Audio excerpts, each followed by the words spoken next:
On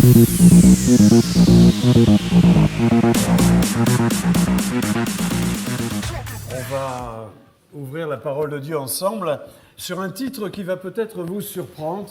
Et c'est un peu exprès que j'ai bousculé, cabossé les conventions du français, engloutissante grâce.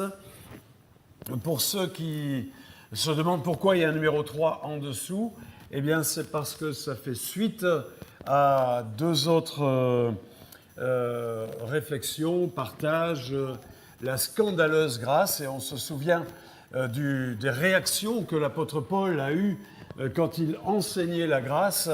Les gens disaient, bah alors si on est sous la grâce, tout est permis, on peut pécher. Extraordinaire, mais les gens réagissaient en disant, mais qu'est-ce que tu nous dis là ? Pécherions-nous donc parce que nous sommes sous la grâce ? Et puis, dans la deuxième, je vous ai parlé de la grâce all-inclusive, c'est-à-dire que, eh bien, tout était prévu par Dieu. On a pensé et on a fait référence à l'apôtre Pierre. Il sort de prison, délivré miraculeusement, la prison s'ouvre, il est dans la rue. À aucun moment, l'ange ne lui dit ce qu'il doit faire. Et on se rappelle qu'il aurait très bien pu aller au restaurant, il aurait pu finir sa nuit, il aurait pu aller ailleurs, mais quelque chose l'a poussé à aller là où il y avait des chrétiens. Et on a vu que le Seigneur nous laisse entièrement libres, mais il a tout prévu avec ces versets. Alors, ces deux messages-là, vous les avez sur YouTube. Vous tapez le titre, vous tapez René Delattre. Le deuxième n'a pas été enregistré ici, il a été enregistré ailleurs. Alors aujourd'hui, engloutissante grâce, et puis par la suite, extravagante et exigeante grâce. La base de tout ce qu'on dit vient de ce texte qui met en opposition deux principes, la loi, qui a été donnée par Moïse. Alors, est-ce que vous vous souvenez combien il y a de commandements dans la loi ? Non, pas 10. 613. Qui se résume en 10, qui se résume en 2, tu aimeras ton Dieu et tu aimeras ton prochain. Je dois vous dire que si j'ai voulu me pencher sur ce sujet, c'est aussi parce que j'ai une expérience personnelle avec la grâce. Un jour, je suis venu dans une église comme ça, je n'étais pas du tout chrétien. Quand je suis ressorti, j'étais quelqu'un d'autre. Miraculeusement transformé. Qu'est-ce que j'ai fait pour ça ? Rien. J'ai simplement choisi de croire. Et par la suite, dans les semaines et les mois qui ont suivi, il y a eu un moment où je sentais un malaise. Je n'étais plus celui que je voulais être. Et je m'aperçois que si la première fois de ma vie, je suis venu et j'ai simplement cru, après, je me suis aperçu que je faisais des tas d'efforts pour essayer de plaire à Dieu, pour essayer d'obtenir sa faveur. Vous comprenez ce que je suis en train de vous expliquer ? La première fois de ma vie, j'ai rien fait, j'ai cru et Dieu m'a béni.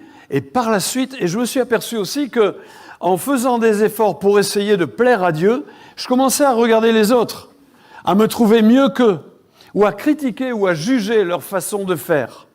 Jusqu'à un jour, je m'interroge, je regarde dans ma Bible et j'ai découvert que ça ne marchait pas du tout comme ça. Et j'ai découvert ce dont nous parlons ensemble ici et qui s'appelle la grâce. On peut faire tous les efforts qu'on veut. Ce texte-là, il est imparable. Le seul moyen d'être agréable à Dieu, c'est la foi. C'est de croire. C'est pas d'essayer de faire des efforts. Et c'est un petit peu ce qui a été la révélation de ce qu'on appelle la réforme. Alors que l'Église traditionnelle ou officielle annonçait qu'il fallait faire des efforts et que malgré ça, on n'était même pas sûr de plaire à Dieu, Luther est arrivé en disant la foi, et on trouve tout ça dans l'Épître aux Romains, c'est expliqué d'une manière admirable par l'apôtre Paul. Sans la foi, la Bible a toujours eu, Jésus a toujours eu ce message, un message qui dirait que c'est par nos œuvres qu'on vient vers Dieu. C'est un message qui falsifie le message de Jésus. On l'a encore entendu ce matin. Il a tout fait en mourant sur la croix. Et aujourd'hui, pour nous, c'est all inclusive. Alors, il y a une histoire dans la Bible qui résume assez bien ça. Désolé si c'est un peu petit. C'est l'histoire d'un homme qui s'appelle Méphibosheth. On a le roi David, il demande, reste-t-il encore un survivant de la famille de Saül? Saül, c'était l'ancien roi. J'aimerais lui témoigner ma faveur par amitié pour Jonathan. Jonathan, c'est le fils du roi Saül. Or, il y avait un ancien serviteur de la maison de Saül nommé Tsiba. On le fait venir auprès de David et le roi lui demande « Es-tu Tsiba ?» Il répondit « C'est moi ». Et le roi lui pose la question « Est-ce qu'il y a encore quelqu'un de la famille de Saül? Je veux lui témoigner de ma faveur comme je l'ai promis devant Dieu. » Et Tsiba lui répondit « Il existe encore un fils de Jonathan qui a les 2 jambes estropiées. » On va revenir là-dessus. « Où est-ce qu'il vit ?» lui demanda Tsiba. « Dans la maison de Makir, fils d'Amiel, à Lo-debar. » Le roi David envoya donc chercher à Lo-debar, dans la maison de Makir, lorsque Méphibosheth, fils de Jonathan, petit-fils de Saül, fut arrivé chez David. Il s'incline, face contre terre, se prosterne devant le roi, et David l'appelle « Méphibosheth, c'est bien moi pour te servir. » Et David lui dit « N'aie aucune crainte, je t'assure que je veux traiter avec faveur, par amitié, pour ton père Jonathan. De plus, je te rendrai toutes les terres qui appartenaient à ton grand-père Saül. Quant à toi, tu prendras tous les repas à ma table. » Méphibosheth se prosterne de nouveau et dit « Mais qu'est-ce que ton serviteur pour que tu t'intéresses à lui? Je ne vaux pas plus qu'un chien mort. » Le roi appela Tsiba, le domestique de Saül, lui dit « Tout ce qui appartient à Saül et à toute sa famille, je le donne au petit-fils de ton maître. Toi, tes fils, tes serviteurs, vous cultiverez vos terres pour lui. Tu apporteras tout ce que vous récolterez pour assurer l'entretien du fils de ton maître. Quant à Méphibosheth, le fils de ton maître, c'est à ma table qu'il prendra tous les jours ses repas. » Or, Tsiba avait 15 fils et 26 serviteurs. Il dit au roi, ton serviteur fera tout ce que le roi lui a ordonné. Méphibosheth mangea à la table royale comme s'il était un des fils du roi. Méphibosheth avait un jeune fils nommé Mika. Tous ceux qui demeuraient chez Tsiba étaient à son service. Comme il était estropié des 2 pieds, il résidait à Jérusalem pour pouvoir aller manger tous les jours à la table du roi. Quelle histoire magnifique, hein? Ça a mal démarré. Ça a mal démarré, c'était le petit-fils du roi. Or, la coutume, enfin ce qui se faisait à l'époque, aujourd'hui on ne fait plus des choses comme ça, c'est quand il y avait un nouveau roi, il exterminait tous ceux de la famille royale précédente. Il fallait que tous ces gens-là disparaissent. Et la nourrice de Méphibosheth, il avait 6 ans, la nourrice de Méphibosheth, elle comprend ça. Qu'est-ce qu'elle fait? Elle prend le gamin et il court, et il y a une chute grave et mal soignée. Ce qui fait que toute sa vie, il est estropié des 2 pieds. Et on le retrouve là dans un village, il est hébergé chez un nommé Amiel. Conclusion, il est pauvre, il est isolé, il est seul, sa vie n'est vraiment pas quelque chose de terrible. D'ailleurs, quand il se regarde dans la glace, il dit « Je ne suis qu'un chien mort ». Or, on est dans un pays où les chiens, rien à voir avec les petits toutous d'aujourd'hui. C'est pas le petit caniche qu'on va amener pour se faire des frisettes. Un chien, c'est vraiment comme un cochon, c'est vraiment le mauvais animal. Et en plus, dans la culture juive, ce qui est mort, c'est impur. Et lui, voilà comment il se regarde, comme un chien, et en plus comme un chien mort. Voilà l'image qu'il a de lui-même.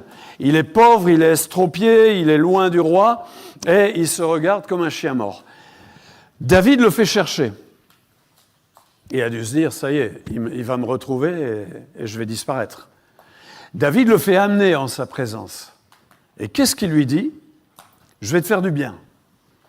À cause de Jonathan. Alors là, on a toute une image de Dieu qui veut nous faire du bien à cause de Jésus-Christ. Mais il ajoute, toutes les terres de ton grand-père. Et il devait en avoir, c'était le roi. Toutes les terres de ton grand-père, acte de propriété, ça t'appartient maintenant. Oh. Et pour cultiver tout ça, t'inquiète pas, c'est pas toi qui vas remuer la terre.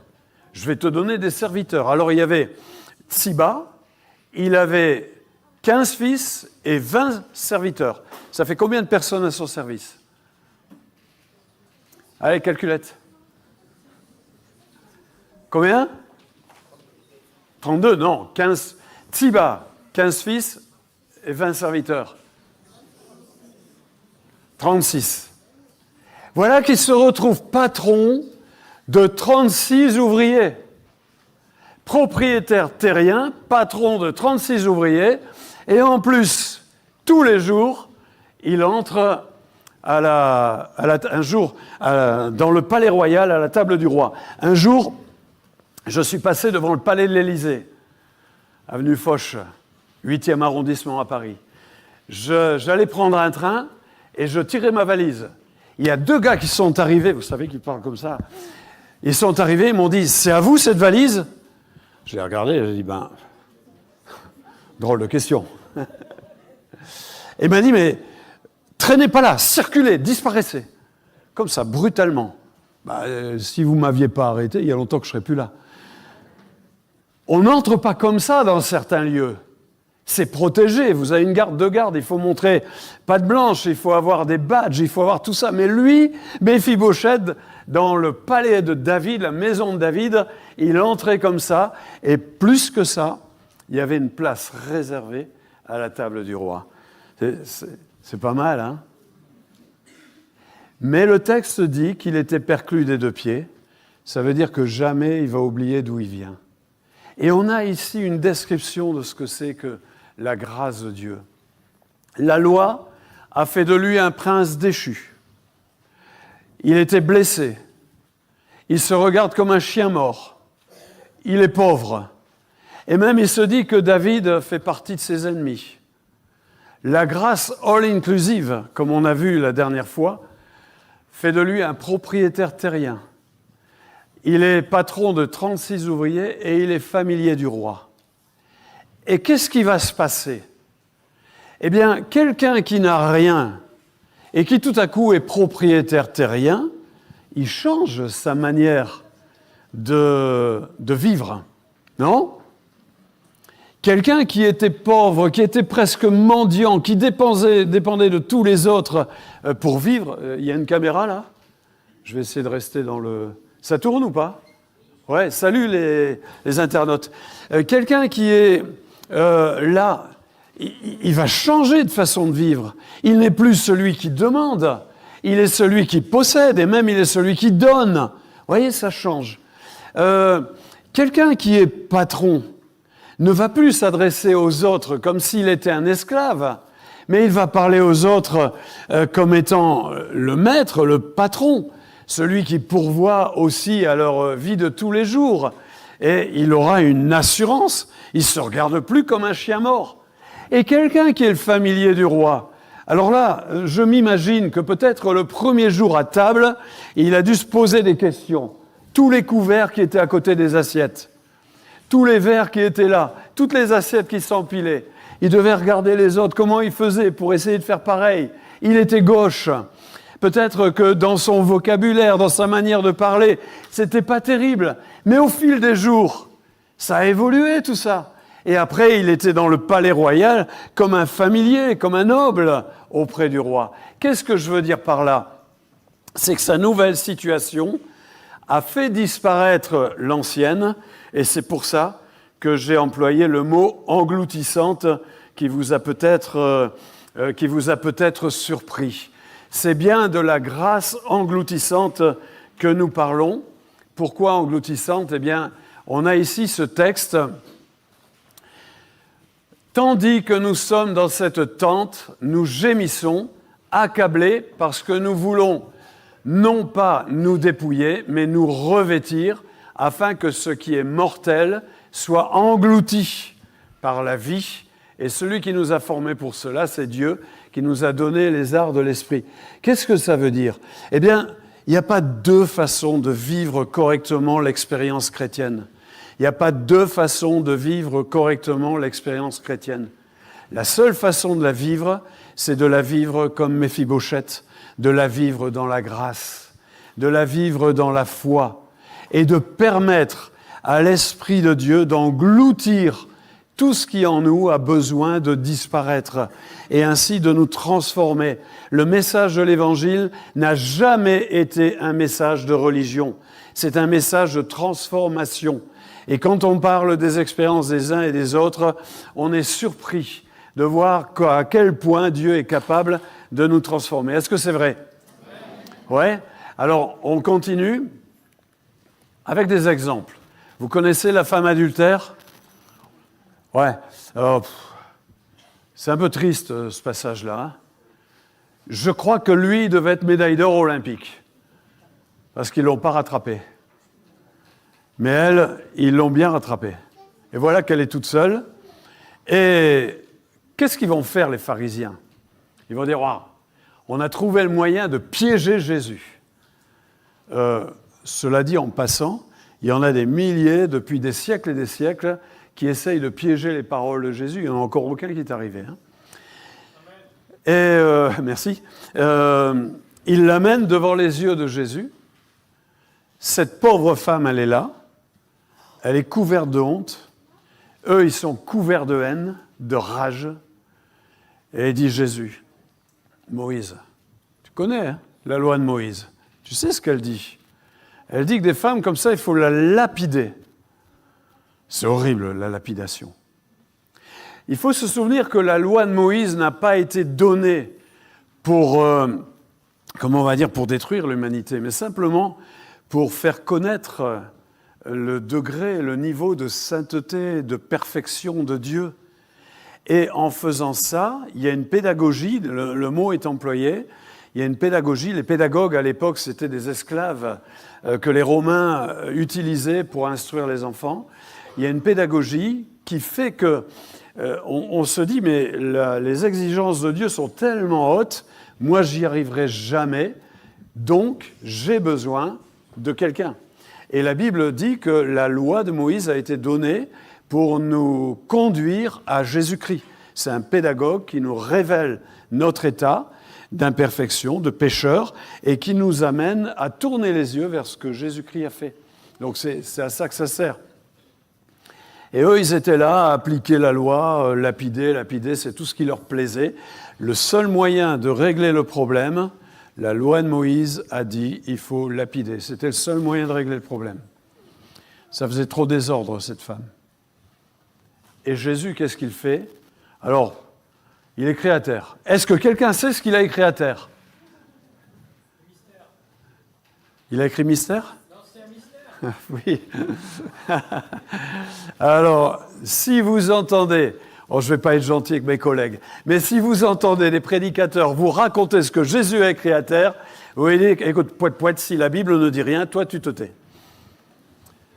Parce que si la Bible ne dit rien, il n'y a rien à chercher.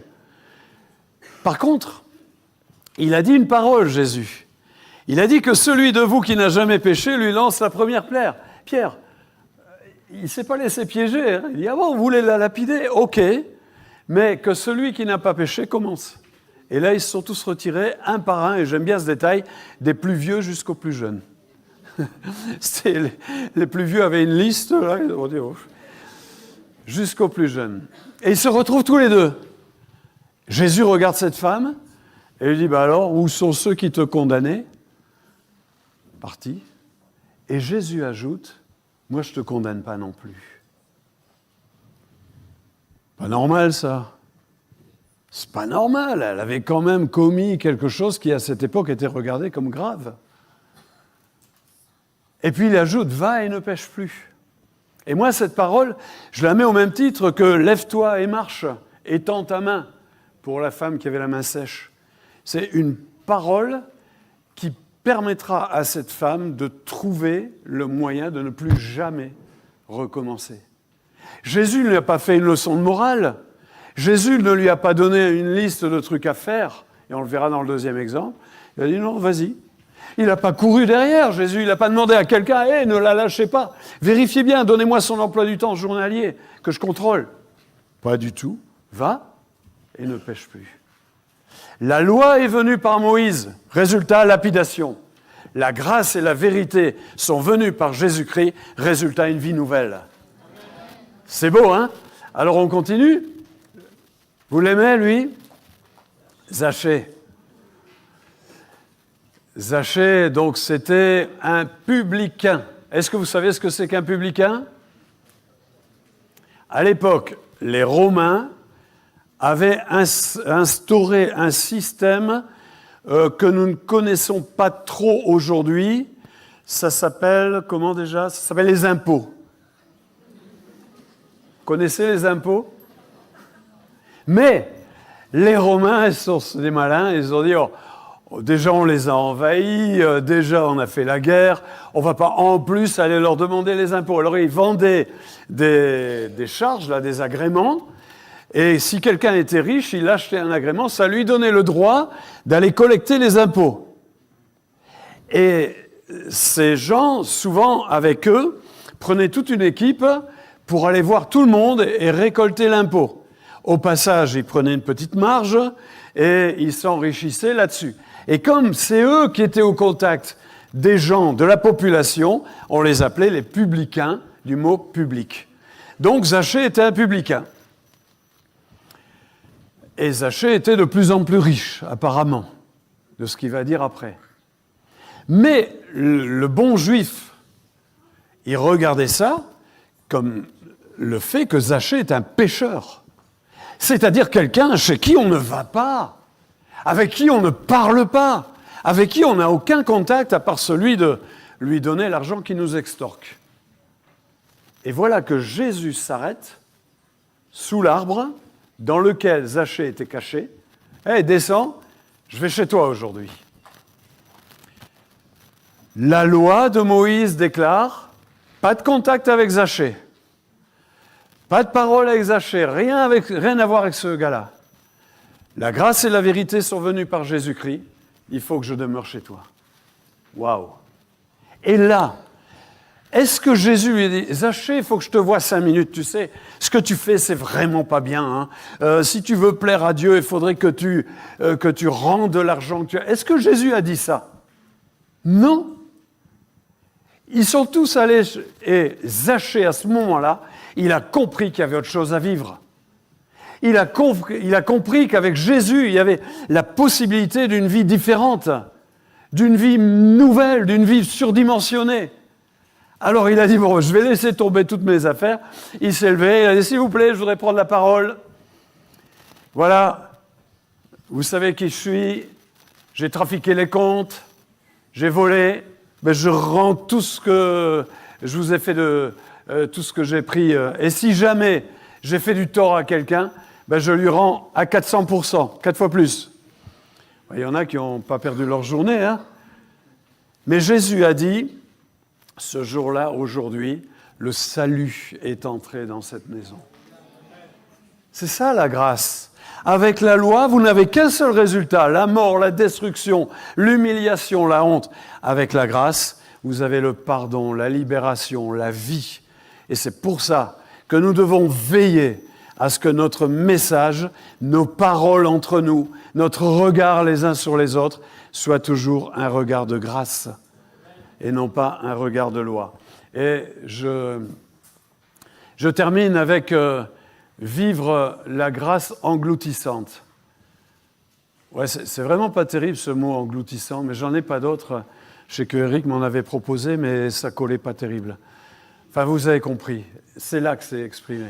Nous tous, qui le visage découvert, contemplons, comme dans un miroir, la gloire du Seigneur, regardez bien ce qui se passe. Nous sommes transformés en son image, dans une gloire dont l'éclat ne cesse de grandir. Et c'est l'œuvre du Saint-Esprit. Ça veut dire quoi, ça? C'est pas écrit « Nous tous, qui le visage découvert, faisons jour après jour des efforts pour essayer de ressembler à Jésus », non. Nous tous qui le contemplons. Et quand je suis face à lui comme devant un miroir, il y a quelque chose de surnaturel qui se passe et qui me transforme. Il y a le mot métamorphose qui est employé aussi. C'est mon caractère, c'est ma personne, c'est mes motivations, c'est ma compréhension, comme on l'a entendu, c'est mon discernement, c'est tout cela qui évolue et qui change. Il n'y a pas de stage, il n'y a pas de séminaire pour faire ça, il n'y a pas de cours, il n'y a pas de prof, simplement un cœur à cœur avec Dieu. Alors ce que Dieu attend de moi, c'est que je vive en mode all inclusive. Yes? On rappelle la croisière? Le billet all inclusive. Je peux tout faire, je peux tout prendre. Je paye rien, c'est déjà payé. Et ça, on l'a vu dans la Bible. Hein. Nous avons tout, je puis tout par celui qui me fortifie. Nous avons tout pleinement en Jésus-Christ, etc. Alors, regardez la numéro 2. Déjà que j'apprenne à vivre comme ça. Pas comme Méphibosheth qui se dit oh, « aujourd'hui, il faudrait que j'achète un terrain ». Non, il se dit « aujourd'hui, j'ai un terrain. J'ai même beaucoup de terre ». Pas comme Méphibosheth qui dit ouais, « j'ai beaucoup de terre, il va falloir que j'achète une pelle ou un motoculteur pour… » Non, j'ai des ouvriers qui vont me le faire. C'est ça le all inclusive. Et la seule chose qui nous est demandée, c'est de le croire. Est-ce que vous croyez que les promesses de Jésus sont vraies? Ouais. Et que je mange tous les jours à la table du roi. C'est bon ça, hein? Moi, Méphibosheth, j'aurais été à sa place, j'aurais dit « Allez, David, raconte-moi encore une fois Goliath, là, ça me plaît cette histoire-là. » Je veux dire, raconte-moi, qu'est-ce que tu faisais quand tu étais avec les moutons, là, ton troupeau? Tu écrivais des psaumes? Allez, chante-moi un psaume. Je sais pas, moi, c'est tous les jours, ça devait être génial d'être à la table du roi, non? Non, bon. Voilà, ce que Dieu attend de moi, c'est que je mange tous les jours à la table. Ça veut dire quoi? On ne va pas aller plus loin. Donner au Saint-Esprit la possibilité de faire en sorte que la grâce engloutisse la loi dans ma vie. Ouais? Ça prend un peu de temps. C'est régulier. C'est en ouvrant la Bible, c'est en le priant, en lui parlant, c'est en le louant, c'est en vivant l'Église.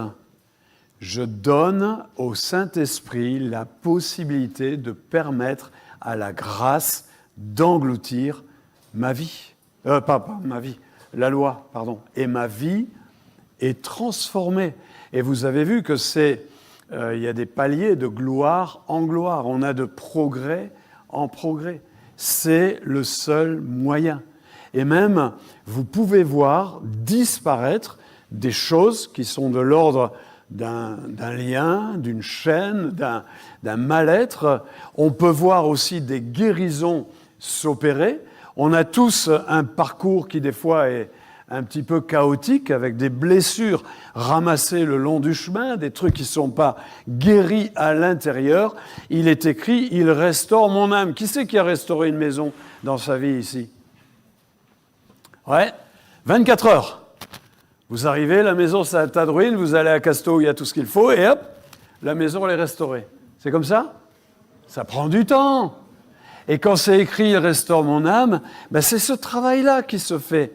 Quand je permets au Saint-Esprit de pouvoir faire en sorte que la loi soit engloutie par la grâce en moi. Vous y penserez cette semaine? Hein, que ce contact avec lui soit vraiment quelque... On l'a chanté, il y a eu des belles paroles à ce sujet, mais c'est tellement important. Et le reste, c'est lui qui le fait. C'est écrit dans 2 Thessaloniciens, « Celui qui vous a appelé est fidèle, et c'est lui qui le fera. » C'est beau ça quand même, hein?